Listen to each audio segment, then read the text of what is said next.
Merci de nous retrouver sur le plateau du Centre des Congrès de Lyon. On s'excuse pour le retard, ce sont les aléas du direct et des téléconférences, puisque mes 4 invités sont à distance pour cette conférence. Le thème de celle-ci, le télétravail comme source de valeur pour l'entreprise et le collaborateur. On se pose la question de savoir si c'est un mythe ou si c'est une réalité. Et en effet, un dispositif télétravail serein doit passer par un accompagnement organisé et structuré. Et face au désir des salariés de télétravailler, parfois les usages dans les organisations ont la vie dure. Mais qu'on le veuille ou non, le télétravail sera un référentiel, voire un critère de sélection pour les talents à l'embauche. Il affecte l'ensemble des éléments, aussi bien l'organisation que les acteurs, managers, équipes, qui doivent remettre en cause leurs pratiques. Alors, où en sommes-nous du côté du mythe, de la réalité, ou bien entre les deux? Pour tenter de répondre à cette question, aujourd'hui, Michel Barabel. Michel Barabel, bonjour. Vous êtes maître de conférences et professeur à Sciences Politiques. Vous y dirigez également les publications, bonjour, ravi de vous voir. Vous y dirigez également les publications du Lab RH et vous êtes l'auteur de ce livre, Les RH à l'ère du Covid-19. Voilà, livre passionnant, sorte de mode d'emploi, coécrit, écrit à plusieurs mains. Merci d'être sur ce plateau. Sandra Boudabeille. Sarah, oui. Sarah Boudabeille, excusez-moi. Sarah Boudabeille, vous êtes responsable culture et responsabilité à Mano Mano. Mano Mano, c'est une plateforme de marketplace leader sur le marché du bricolage et vous employez plus de 700 salariés. Merci d'être avec nous aujourd'hui. Patrick Lévy-Wetz. Bonjour, vous êtes le président de la Fondation, enchantée de vous rencontrer. Vous êtes le président de la Fondation Travailler Autrement, une fondation qui observe le travail du futur et qui a été créée à l'initiative de groupes et de syndicats. C'est bien ça? Oui, de direction d'entreprise, de syndicats, de scientifiques et de politiques. Très bien. Ça fait de vous une organisation complète. Patricia Wendling, vous êtes également avec nous. Vous êtes directrice de Human Factor. Est-ce que vous êtes là? Oui, je voilà. suis là. Bonjour Patricia. Vous êtes DRH, ex-directrice juridique. Et aujourd'hui, avec Human Factor que vous avez créé, vous accompagnez les managers qui veulent une gestion humaine des femmes et des hommes qu'ils embauchent. Alors tout d'abord, tous les quatre, c'est une configuration un petit peu particulière, donc on va tenter d'interagir et si c'est un peu compliqué, je vous passerai la parole un à un pour 5 à 10 minutes de parole. J'aimerais bien tout d'abord qu'on essaie de définir ensemble, définir ensemble ce que peuvent être les valeurs dans une entreprise quand on parle de valeurs et de valeurs qui peuvent bouger à l'ère post-Covid. Qui veut prendre la parole? Michel Barabel. La question des valeurs, c'est vrai que c'est une question complexe. Elle nous ramène à la culture et à un certain nombre de traits communs dont les organisations se sont dotées. Quand on parle de modification des valeurs, c'est vrai que moi j'ai le sentiment que la période de la Covid-19 qu'on vient de vivre depuis un peu plus d'1 an a fait bouger un certain nombre de rapports au monde des collaborateurs, le rapport à l'espace. On voit qu'on était majoritairement sédentaires avant cette crise et qu'il y a un retour du nomadisme, d'où le télétravail, mais aussi les espaces de coworking et une réinvention des espaces de travail. Le rapport au temps aussi, quand on est dans un monde fait de chocs, de catastrophes, d'imprévisibilité, on est beaucoup plus pragmatique, donc on privilégie l'instant présent par rapport à une projection sur le long terme. Le rapport aux autres aussi, avec des repères qui sont plutôt de l'ordre de la tribu ou le rapport à la connaissance. On doit être dans un monde où on doit se réinventer, faire preuve de sérendipité. Donc c'est vrai qu'il y a des valeurs qui sont un peu un fil rouge. Et donc une organisation, elle doit à la fois construire sur une histoire et des repères assez forts, mais elle doit en permanence faire bouger sa culture et ses valeurs. Sarah Boudabeille, merci. Sarah Boudabeille, sur la question, chez Mano Mano, la question des valeurs, qu'est-ce que vous essayez de cultiver au sein de l'entreprise? Depuis le confinement, vous me confiez, lors de la préparation, avoir modifié vos pratiques. Comment et pourquoi? Pour aller dans quelle direction? Alors, pour nous, je ne dirais pas que nos valeurs ont profondément changé. Elles étaient assez clair et assez clairement identifié par nos collaborateurs et l'ensemble, enfin voilà, l'ensemble de l'entreprise. Ce qui a changé, c'est la manière dont on les vit au quotidien. On est passé en 100% télétravail quasiment depuis mars 2020, avec quelques retours au bureau erratiques et pas pour l'ensemble de l'effectif, mais uniquement pour les personnes qui le souhaitent. Et donc, on a dû réinventer toutes les manières dont on vit nos valeurs au quotidien. Ça passe par la manière dont on intègre nos nouveaux collaborateurs, la manière dont on célèbre les succès dans l'entreprise, etc. Et donc, on a surtout en fait essayé de réinventer nos pratiques pour les rendre compatibles avec le télétravail, sachant que la particularité pour nous, c'est qu'on accueille de nouveaux collaborateurs de manière très régulière et que on a toute une culture à transmettre, et que ce qui se faisait beaucoup en présentiel dans nos bureaux, on a dû inventer des nouvelles manières de le faire avec nos équipes, et c'est beaucoup passé par des suggestions de nos managers, nos collaborateurs eux-mêmes pour qu'on arrive à faire perdurer la culture qui était la nôtre déjà avant le confinement. Avant de revenir sur ce point, qu'on développera plus largement de l'accueil des nouveaux entrants en entreprise lorsqu'on est à distance, qui peut être un point délicat, Patrick Lévy-Wetz, au sujet des valeurs, avec la Fondation Travailler Autrement, est-ce que vous observez une modification depuis ces dernières années, et particulièrement à l'ère post-Covid ? Écoutez, la question du télétravail est une question d'abord compliquée parce que, en réalité, quand vous regardez le nombre de personnes qui ont été travaillées, on oublie toujours que c'est une minorité de Français qui, dans leur travail, peuvent utiliser le télétravail et donc bénéficier de ce télétravail. On estime à 25% des gens qui ont télétravaillé, et il y en avait 7 à peu près auparavant, 25 pendant les périodes de Covid. Donc ça donne déjà la mesure du sujet qu'on évoque et sur lequel on est en train de partager un certain nombre d'informations. En fait, cette question que vous évoquez sur les valeurs, elle est beaucoup plus profonde, puisque le monde du travail est traversé, comme d'ailleurs nos sociétés, par des transformations d'une profondeur probablement jamais inégalée. Les infrastructures numériques que connaissent et qui sont à la source de tout un certain nombre de possibilités nouvelles et de fractures par ailleurs nouvelles, ouvrent des perspectives qui sont proches de, j'ai envie de dire, on pourrait presque comparer la naissance de l'écriture, la naissance de l'électricité et les infrastructures numériques, tant elles impactent, elles bouleversent, elles transforment la manière dont nous vivons, dont nous construisons nos vies, et dont nous sommes en capacité, du coup, de réinventer, mais aussi donc de subir ces transformations si on n'est pas dedans et si on en est exclu. Donc les valeurs qui sont en train de se mettre, se façonner, se construire, sont des valeurs qui dépassent largement l'entreprise, dont l'entreprise est un des éléments d'expression, mais qui est de bien plus loin, au fond, la nature du lien social qui unit les personnes, la nature avec des vies que nous menons, les typologies de vie que nous menons, et nous voyons combien cette crise du Covid, elle a mis le doigt en réalité sur des transformations et des bouleversements qui existaient déjà auparavant. Si 73%, je crois le dernier sondage, des salariés qui ont connu le télétravail, alors qu'ils ne l'ont connu que dans au fond, une forme contrainte, car le Covid et la crise du Covid et le confinement, c'est l'utilisation du télétravail dans un système contraint, puisque c'est le confinement et ce n'est pas dans des conditions agréables. Et pourtant, facile. Et pourtant, 73% des Français qui y ont goûté, évidemment, veulent.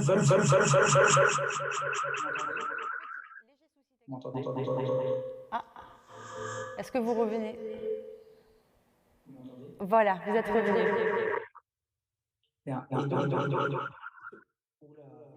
qu'on peut peut-être essayer avec notre invité, Patricia Wendling? Oui. On va revenir. Est-ce qu'on sait d'où vient le problème? Ok. Patricia Wendling, vous m'entendez? Oui, je vous entends, Gaëlle. À quel besoin, donc avec Human Factor, vous essayez d'améliorer les rapports dans la gestion humaine des salariés? À quels besoins nouveaux vous répondez dans l'accompagnement des entreprises?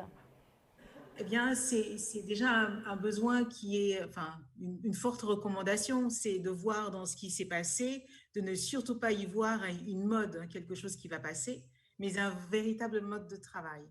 Et moi, et ça me permet de faire la transition avec ces notions de valeur. Il me semble, hein, de la même façon que Patrick soulignait que le télétravail a mis en lumière des transformations qui étaient déjà en cours, latente dans la société au sens large, eh bien, ce télétravail a mis aussi en lumière des mots MAUX qui existaient déjà même quand on travaillait dans les locaux de l'entreprise. Et moi, en disant cela, je vais l'illustrer par un seul mot, une seule valeur, la valeur qui a été fortement bousculée quand on l'avait, quand elle était réellement mise en œuvre, ça se passait bien. Et quand on ne l'avait pas et qu'elle était simplement affichée et pas incarnée et pas réellement mise en œuvre, ça a créé des soucis. C'est la confiance. C'était la défiance plutôt que la confiance. On peut dire ça comme ça. En tout cas, moi, je dirais déjà, c'était l'absence de confiance. Et ça explique même aussi, par ailleurs, parce que rappelons que le télétravail, la possibilité d'y avoir recours, existe dans notre pays depuis 2005, depuis plus de 15 ans. Hein, et on n'y allait pas pour différentes raisons. Et parmi celles-ci, il y avait bien comme absence, je dirais, de valeur, une absence de confiance. Donc, je pense que c'est ça qui a profondément changé. Dans les entreprises dans lesquelles ce n'était pas un souci, évidemment, ça s'est plutôt bien passé. On a accordé cette confiance qui devrait déjà être le pilier dans toute relation de travail, que celle-ci se passe dans les locaux de l'entreprise ou en dehors.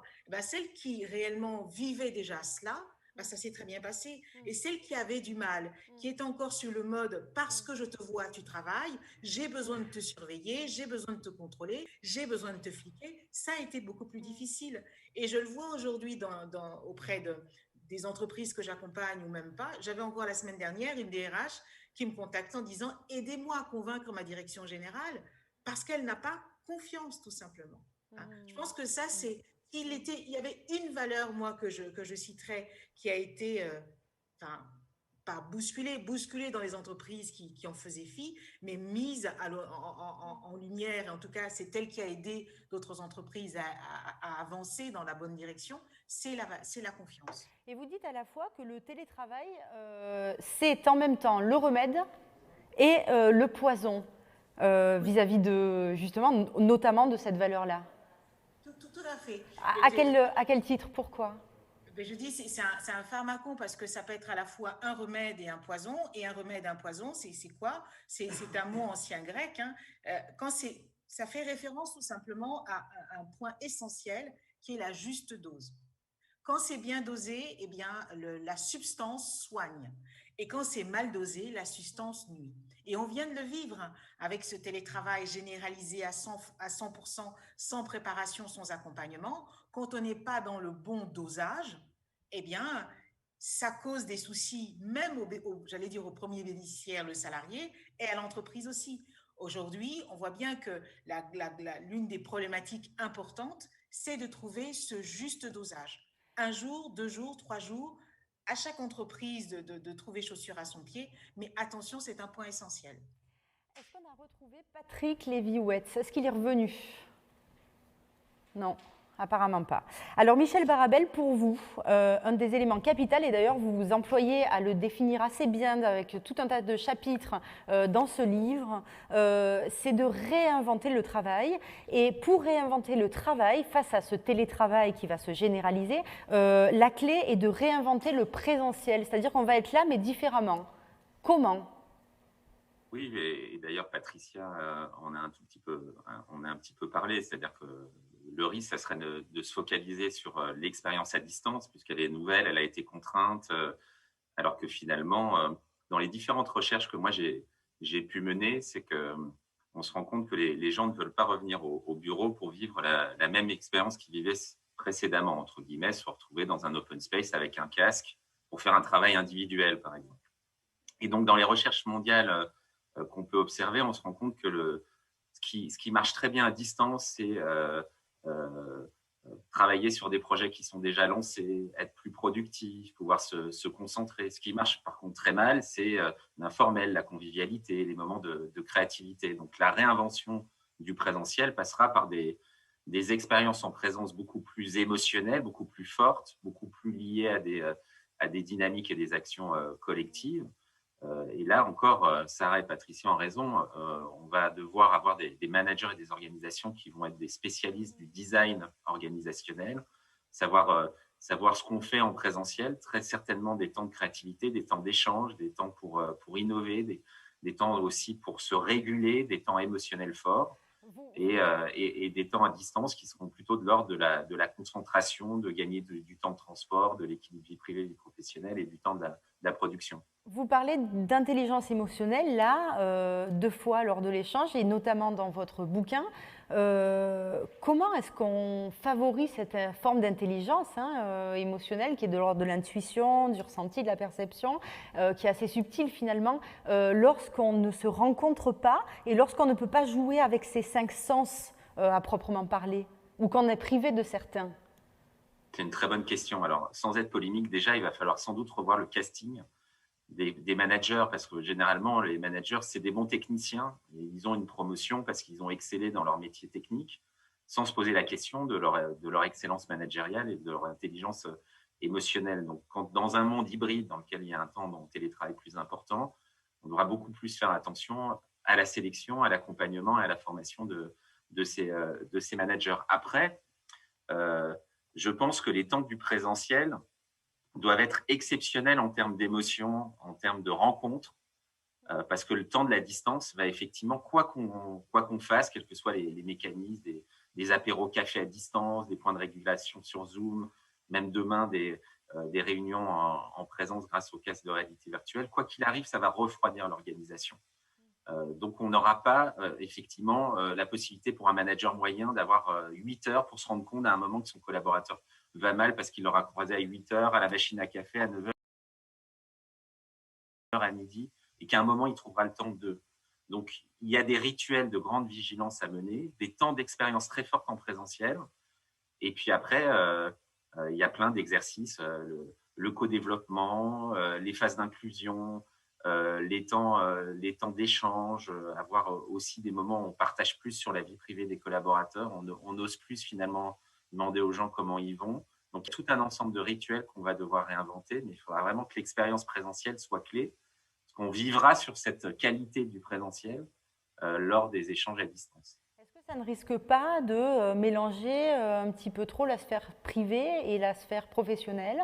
Ou est-ce que c'est au contraire le désir finalement avec ces nouvelles pratiques que de faire un ensemble entre ces différentes sphères? Je pense que l'une des conséquences du travail à distance et de la crise de la Covid-19, c'est effectivement d'avoir beaucoup plus, quand on est une organisation, à s'intéresser à la vie privée. Et cette question de frontière vie privée, vie professionnelle va devenir compliquée. En revanche, là où vous avez raison, c'est qu'il va falloir avoir énormément de garde-fous, ne pas envoyer de mail à telle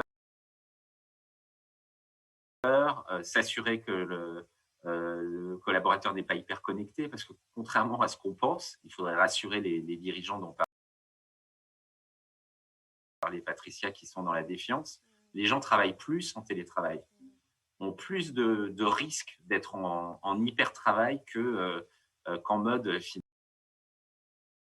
finalement tranquille sur son canapé à regarder une série Netflix plutôt qu'à travailler. Donc, ils ont besoin de prouver beaucoup plus. Donc, il va falloir beaucoup plus. On est très infantile. Hein, on est dans des usages qu'on découvre en marchant.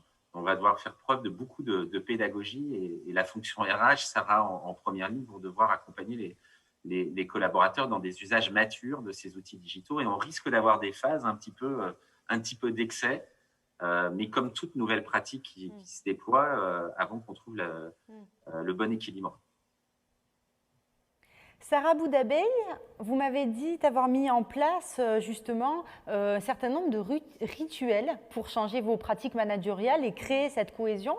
Est-ce que, s'appuyant sur le concret, le réel, votre expérience d'entreprise, vous pouvez me citer et me parler de votre exemple de ce vécu, nous faire un retour d'expérience sur ça avec vos collaborateurs? Tout à fait, et je souscris à tout ce qui vient d'être dit par Michel et avant Patricia.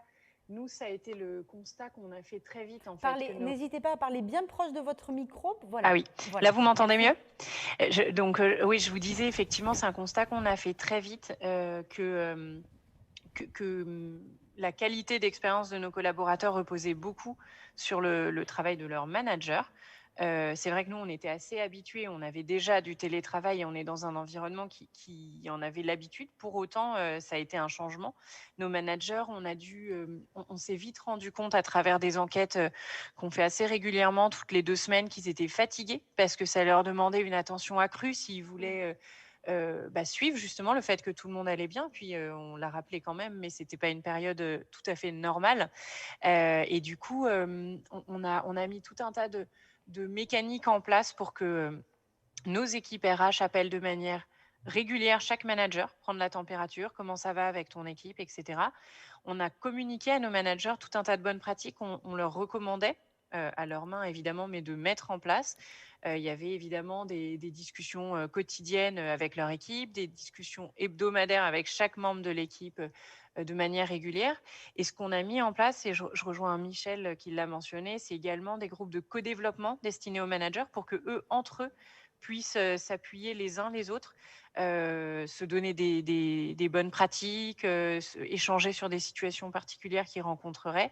Donc voilà, on a mis en place à la fois un soutien aux managers, on a renforcé la communication aussi autour de nos principaux process. Et puis, on continue à étoffer finalement l'arsenal de ce qu'on propose à nos collaborateurs. Là, par exemple, on va mettre en place un partenariat avec une société qui propose un accompagnement psychologique pour les collaborateurs, puisqu'on sait que le distanciel rend ce genre de sujet encore plus important dans les organisations. Donc voilà, on apprend en marchant. Et effectivement, au fur et à mesure où on se rend compte de nouveaux besoins, soit chez nos managers, soit chez nos collaborateurs, on étoffe un petit peu l'offre de ce qu'on met à disposition. Et comme je vous le disais tout à l'heure, chez nous, c'est beaucoup co-construit.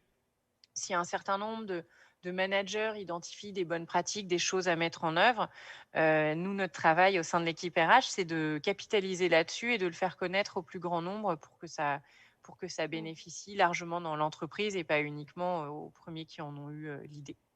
Voilà. Merci. C'est une question que je pose à vous tous.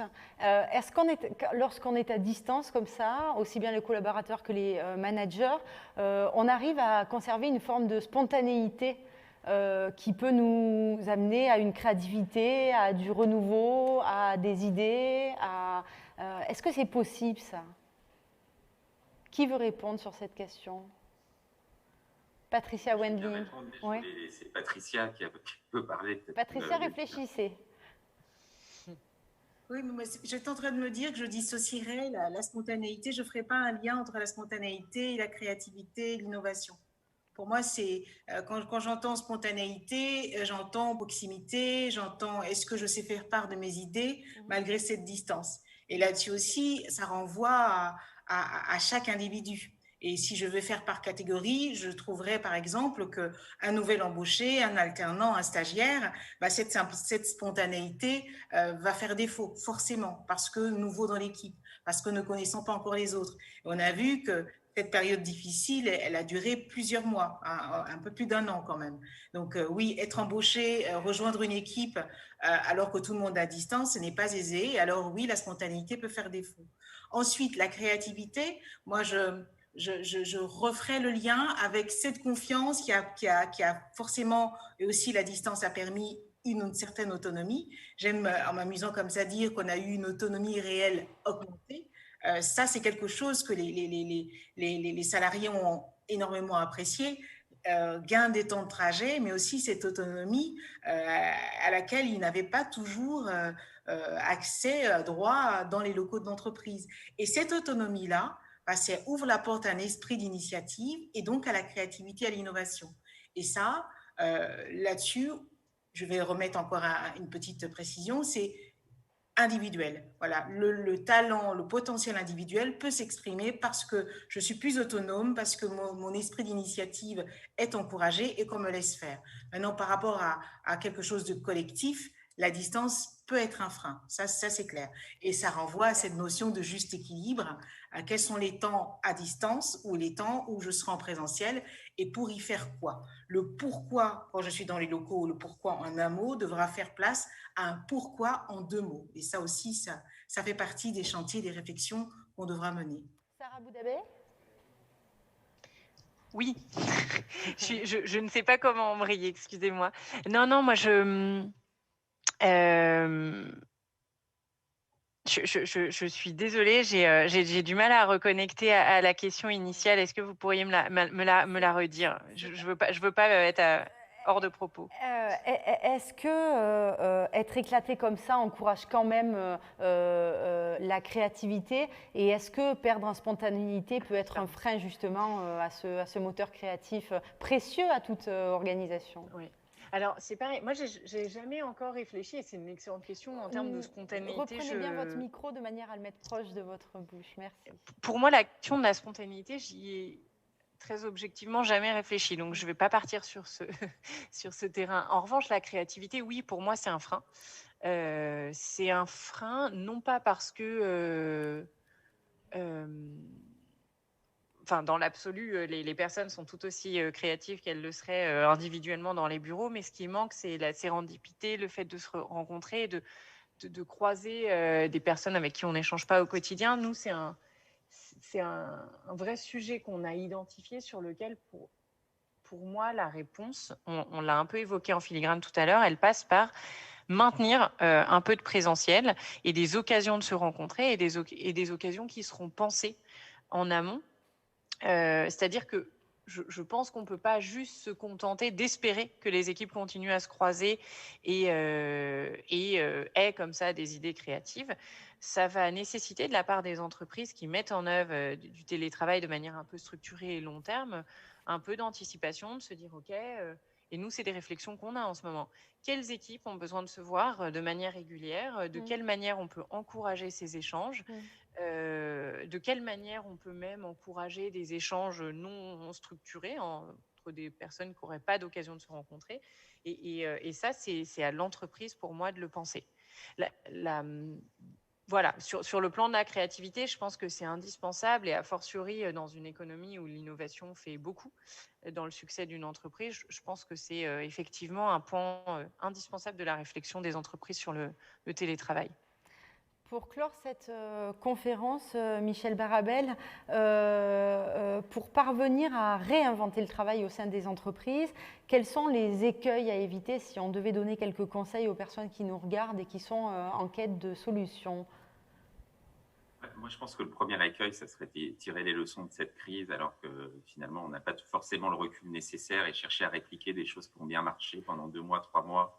Je pense qu'il y a une approche longitudinale à avoir. Le deuxième conseil, c'est de succomber à des modes. Voilà, moi, je ne suis pas très favorable au 1 jour, 2 jours, 3 jours semaine. Je trouve qu'on vit dans un environnement complexe, ambigu, fait de crises et de chocs, et que ça serait surprenant qu'on trouve une organisation du travail un peu taylorienne, one best way, qui nous dise la bonne organisation, c'est un 2 jours semaine en télétravail et un 3 jours en présentiel, par exemple.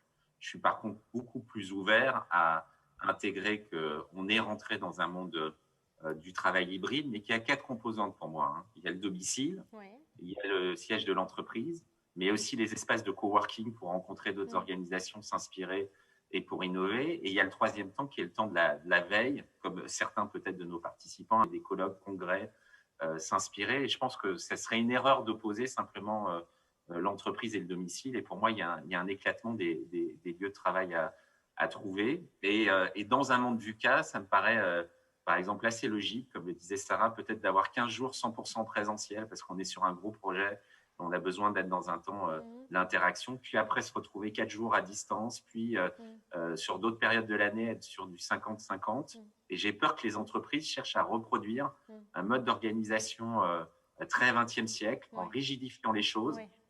Et puis le troisième écueil, ça serait d'oublier ceux qui ne peuvent pas accéder au télétravail. Comment on va trouver des équivalences, par exemple un 15 jours semaine pour les gens qui sont en production, pour leur permettre eux aussi de pouvoir s'organiser à domicile, parce que le télétravail, on l'a rappelé tout à l'heure, c'est que 30 à 50% des emplois en France. Bien sûr. Et ce qu'on fait des autres. Oui. C'est la notion, donc malheureusement Patrick Lévy-Wetz n'est plus là, mais il évoquait et il y pensait avec la Fondation Autrement, s'il nous écoute, ou ses collaborateurs, c'est ce qu'il appelle les invisibles, qu'on ne voit pas, et une notion forte d'inéquité. Quel est votre point de vue à tous sur cette question, Sarah Boudabey? Je pense que je suis la moins bonne panéliste pour en parler, puisque je suis issue d'une organisation où, pour le coup, tous nos collaborateurs ont accès. Néanmoins, je suis complètement d'accord avec ça. Je n'ai pas, moi, les bonnes pratiques à apporter sur cette question-là. J'ai de la chance de faire partie d'un environnement plutôt favorisé sur ce plan-là. Mais effectivement, je rejoins ce qui a été dit. Il y a peut-être d'autres choses à inventer pour que tous les collaborateurs des entreprises puissent bénéficier, en tout cas, d'une flexibilité, d'une souplesse, qui est le gros avantage.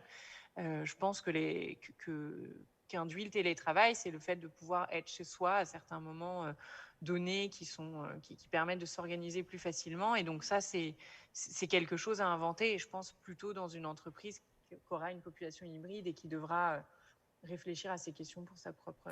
Vous n'êtes pas concerné directement avec Mano à Mano, mais en tant que marketplace, vous avez besoin de tout un tas d'autres filières, notamment des livreurs qui, eux, ne peuvent pas télétravailler de fait. Donc, vous serez peut-être amené à réfléchir à cette question. Ouais. Avec notre écosystème de partenaires, c'est évident que c'est des discussions que vous allez mener. Qui vont être menées dans cet écosystème, oui. Patricia Wendling, est-ce qu'il y a des nouvelles demandes ou des nouveaux questionnements? J'imagine que oui, forcément, puisque nous sommes en pleine mutation, de la part des collaborateurs ou des managers qui font appel à vous. La première demande aujourd'hui, elle est évidente, c'est est-ce qu'on peut continuer tout simplement, c'est vraiment ça. Comment on continue, comment on le met en œuvre ensuite avec son lot de questions derrière, comment est-ce qu'on revoit nos pratiques, quel est le bon nombre de jours, etc. Et là-dessus, moi, ma réponse est de toujours leur dire que c'est à chaque entreprise de trouver chaussure à son pied. Bien sûr. Et là, je rebondis par rapport à ce que disait Michel, aller dupliquer, aller copier, succomber à une espèce de mode en disant tout le monde a l'air de faire du 2-3 jours, je vais faire pareil, c'est la mauvaise approche. Je pense que même si ce qu'on vient de vivre était fortement lié à la crise sanitaire et que quelque part, ce n'est pas tout à fait du télétravail, eh bien, moi, je recommanderais de commencer par un retour d'expérience, voir ce qui s'est passé, ce qui a fonctionné, ce qui n'a pas fonctionné, ce qui sera amélioré. C'est un peu comme on se regarde un peu dans la glace, regarder le passé pour mieux construire demain. Et de ces retours-là, on va en tirer quelque chose. On comprendra déjà que c'était exceptionnel parce que très corrélé à une situation exceptionnelle, mais il y a quand même des enseignements à voir, il y a quand même des dysfonctionnements qui seront au grand jour et ça pourra déjà permettre d'avancer. Après, la question du déséquilibre, oui, elle est là. Oui, il y a certaines professions qui ne pourront pas y avoir accès, mais moi, chaque fois qu'on aborde cette question, il y a une chose qui me gêne, c'est que dans notre pays, on aime beaucoup le nivellement par le bas. Alors, parce que certains ne peuvent pas avoir accès à quelque chose qui apporte, je le rappelle, qui contribue en tout cas à une meilleure qualité de vie, à une forme de performance, de bien-être, et même sur le plan écologique, etc., eh bien, on va dire, non, tant qu'il y en a un ou deux, ou même plus, qui n'y ont pas accès, alors on va y renoncer. Donc moi, mon point d'attention est, oui, c'est un sujet, mais attention, ne nivellons pas par le bas, réfléchissons. Rappelons-nous, par exemple, qu'une entreprise a pour objectif la performance et l'épanouissement des gens. Et que cette dualité d'objectifs, appliquons-la aussi aux populations qui ne peuvent pas avoir accès au télétravail. Ils ne peuvent pas avoir accès au télétravail, mais comment est-ce que je peux leur apporter, garantir cet épanouissement, ce bien-être, cette performance? Et ça va être pour moi un peu comme le sujet de réflexion, et on trouvera. Mais c'est pas, tiens, il y en a qui ne peuvent pas, alors on va arrêter parce que sinon... Voilà ce que je partagerai comme réflexion à ce sujet-là. Attention au nivellement par le bas et réfléchissons à autre chose. Il faudrait fonder une sorte d'université populaire du télétravail pour que chacun puisse discuter, échanger et réfléchir. Merci à tous d'avoir participé à enrichir cette conférence sur ce thème précis. Michel Barabel, Sarah Boudabey, Patrick Lévy-Wetz, désolé pour les problèmes de connexion. Là aussi, on a à s'améliorer, on le fait tous ensemble, c'en est la preuve. Patricia Wendling également d'avoir participé. Et avant de clore cette émission, cette conférence, regardons une vidéo Idéo de l'entreprise Coévolution, qui est partenaire de cette conférence. C'est un cabinet de coaching et de formation qui propose une approche humaniste du travail.